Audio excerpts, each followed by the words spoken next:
All right, so get this. We're diving deep today into the world of digital pirates. Yeah. Team TNT. Oh, yeah, Team TNT. But instead of like, those old-timey treasure chests and pieces of 8, right. these guys, their bounty. Yeah. It's your cloud data. Yeah, and the thing is with Team TNT, they're not exactly new to the scene. I mean, they've been around for years, always poking around, looking for weak spots in cloud infrastructure. They're persistent, that's for sure. Oh, they've definitely got a history. Yeah. But this latest campaign, it's got a new twist that's making them even more dangerous. I mean, we're talking sliver malware, Docker swarms, mining rig rentals. It's like they've leveled up their game big time. Yeah, and their main target this time, it's Docker environments. You can think of Docker as a kind of toolkit for building software. Okay, so like prepackaged building blocks. Exactly. And it's super popular because it makes things really efficient, for developing and deploying software, especially at scale. But just like with any complex system, there can be, vulnerabilities, weak points. So given that Docker is so widely used, how vulnerable are these environments actually? Well, it really depends on how they're configured, like leaving the Docker API exposed without any authentication. That's basically like leaving the front door to your house wide open. Anyone could just walk right in and take over. So if Team TNT stumbles across one of these open doors, what happens next? Well, think of their attack as a kind of, I don't know, like a well-coordinated raid. First they scan the whole internet using tools like masscan. It's like sending out a swarm of digital scouts looking for any cracks in the system.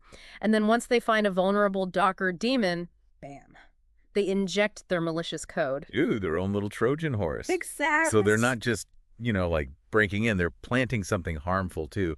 What are they hoping to achieve once they're inside? So their main goal is to deploy these things called crypto miners. Basically what that means is they're hijacking your processing power to generate cryptocurrency. Ah, so they're using your resources to line their own pockets. Yeah, and it doesn't stop there. They can even add your compromised system to something called a Docker swarm. The Docker swarm. What's that? It's essentially a way to create this bigger botnet. So it's not just one system at risk. It could be an entire network of infected computers, all under their control, all working together to generate cryptocurrency for them. So it's like a whole army of zombie computers. Exactly. And to make things even trickier, they've started using this malware called Sliver. Sliver? Yeah, it's this open source command and control framework. You can think of it like a remote control for computers. Okay, so Sliver lets them control infected systems remotely.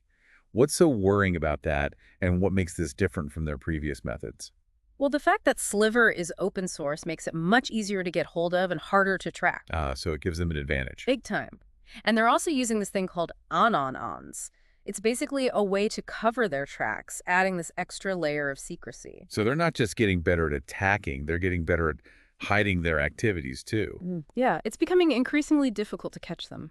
Wow, this is getting intense. What's next? Well, this might be the most concerning part of all. They're not just mining cryptocurrency themselves. They're actually renting out access to your hijacked computer to others through platforms like mining rig rentals. Hold on.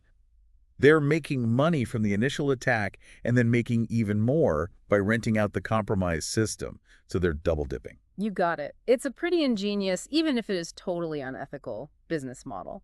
It's like coming home to find a bunch of strangers using your kitchen to bake and sell cookies. Yeah. And you didn't even give them permission. Yeah, exactly. And what makes it even worse is that it makes identifying and fighting them so much harder. Right, because the person actually carrying out the attack could be hidden layers deep. That's right. And to complicate things further, Team TNT isn't the only group out there playing this game. Oh no, who else is there? There's another threat called the Prometheus botnet. They have very similar objectives, but they go about things in a slightly different way. Okay, so if Team TNT is all about Docker, what's Prometheus' approach? So there's this cybersecurity firm called Trend Micro, and they released a report on Prometheus activities. And what they found was that this botnet spreads through what are called brute force attacks. It's basically like trying every possible combination until they find one that works. And they tend to target vulnerabilities in things like remote desktop protocol, RDP, and server message block, SMB. So they're kind of like digital battering rams. You could say that. Once they're in, they establish a foothold, try to avoid detection, and then start spreading within the network, very similar to what Team TNT does with Docker swarms. So we've got these sophisticated attacks, constantly changing tactics, and multiple groups, all with their sights set on cloud infrastructure. This is kind of scary. What does this mean for us? Are we just sitting ducks? That's the big question, isn't it? The good news is no, we're not sitting ducks. Okay, good. While these threats are absolutely real, there are solutions too. First off, we need to realize this isn't just a problem for big companies, it affects individuals as well. Right. If you use any kind of cloud service, even just for personal stuff, you need to be aware of these threats. And the good news is there are things you can do to protect yourself. Clear, actionable steps. Okay, so let's talk solutions. What can we do to strengthen our defenses and make ourselves less appealing targets? Well, since Team TNT is primarily focused on Docker environments, let's start there. The most crucial thing is to make sure your Docker settings are secure. Okay. Make absolutely sure that your Docker API endpoints aren't just hanging out there on the internet without any proper authentication. It's a simple security measure, but it's super important. No more leaving our digital blueprints out in the open. Right. Exactly. And just like with a physical house, you always want to be on the lookout for anything suspicious. Keep an eye on your systems for any unusual activity. Quiet. If you suddenly see a huge spike in resource usage or there are these processes running that you don't recognize, that could be a red flag. So being vigilant and noticing anything out of the ordinary is key. Yes. And just like you wouldn't leave software on your computer outdated, you don't want to do that with your cloud environments either. Keep everything up to date. It helps to patch those vulnerabilities and stop attackers from exploiting known weaknesses. So think like the attacker. If you were Team TNT, how would you try to break in? And then take steps to block those avenues. Exactly. The better we understand what they're after and how they operate, the better equipped we are to defend ourselves. That makes a lot of sense. This has been really eye-opening. But before we move on, I have to ask, what other ways might attackers exploit emerging technologies in the future? That's a question we should all be thinking about, because as technology keeps advancing, so will the methods of those who are trying to exploit it. It's like this never-ending game of cat and mouse. Right. But with awareness, education, and proactive security measures, we can stay ahead of the game. You've definitely given us a lot to consider. But before we wrap up this part of our deep dive, I want to touch on something that I think a lot of our listeners are probably wondering about. Okay, what's that? It really is, right? It's exciting and kind of unnerving at the same time. As we get deeper into, AI, quantum computing, the metaverse, who knows what new vulnerabilities might pop up? It really does feel like the Wild West out there, except instead of saloons and dusty trails, it's all digital frontiers and server farms.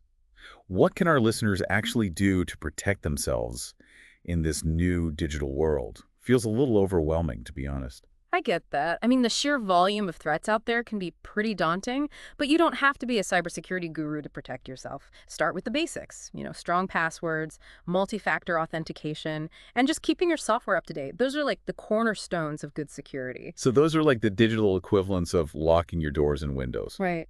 Simple, but they work. Exactly. And be wary of phishing scams and those dodgy links. They're like traps set for the unwary. Right, so think before you click. Don't fall for those too good to be true deals or those urgent pleas for help. If something seems off, it probably is. Trust your gut. That's good advice. What about for those of us who are already using a lot of cloud services? Is there anything else we can do to protect our cloud environment specifically? Absolutely. The good news is cloud providers are always working on improving their security. Okay, that's good to know. They have a whole range of tools and services designed to help you keep your data and infrastructure safe. So it's like having a team of digital security guards patrolling your cloud property. Yeah, that's a good way to think about it. But just like you wouldn't rely solely on security guards to protect your home right now. You need to take some responsibility yourself. It sounds like it's a partnership then. The cloud provider brings the tools and infrastructure, and we have to make sure we're using them properly. Exactly. You need to understand those security settings that are available. Look into things like encryption, access controls, and activity monitoring. So it's not a one-size-fits-all approach. We have to tailor our defenses to the specific risks we face and the kind of data we want to protect. You got it. And don't be afraid to reach out for help either. Most cloud providers have great support teams that can give you guidance on best practices. They want you to be safe too. It's like having your own personal security consultant on call. Pretty much. And remember, security is not a destination. It's a journey. Threats are always evolving, so we need to stay informed, adapt, and stay vigilant. So it's a marathon, not a sprint. That's a great way to put it. Pace yourself, stay focused, and be prepared for the long haul. Before we wrap things up, any final words of wisdom or key takeaways for our listeners about cloud security?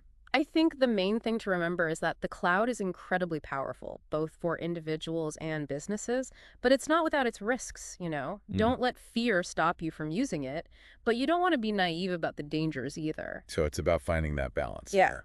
Be informed, be proactive, and stay vigilant. And don't be afraid to ask for help if you need it.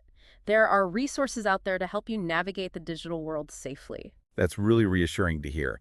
As we wrap up this deep dive into the world of Team TNT and cloud security, is there one final thought you'd like to leave our listeners with? If I could just emphasize one thing, it would be this. We all have a part to play in shaping the future of cybersecurity. Yep. By making smart choices, supporting responsible innovation, and holding companies accountable for better security practices, we can actually create a more secure digital world for everyone. So it's not just about protecting ourselves, it's about making the internet a safer place for all. That's it, exactly. The future of cybersecurity is a shared responsibility. By working together, we can help ensure that technology remains a force for good in the world. That's a great point. Well, that wraps up our deep dive into the world of Team TNT and the ever-evolving landscape of cloud security. We hope you found this discussion informative and empowering. And remember, stay curious, stay informed, and stay safe out there in the digital frontier.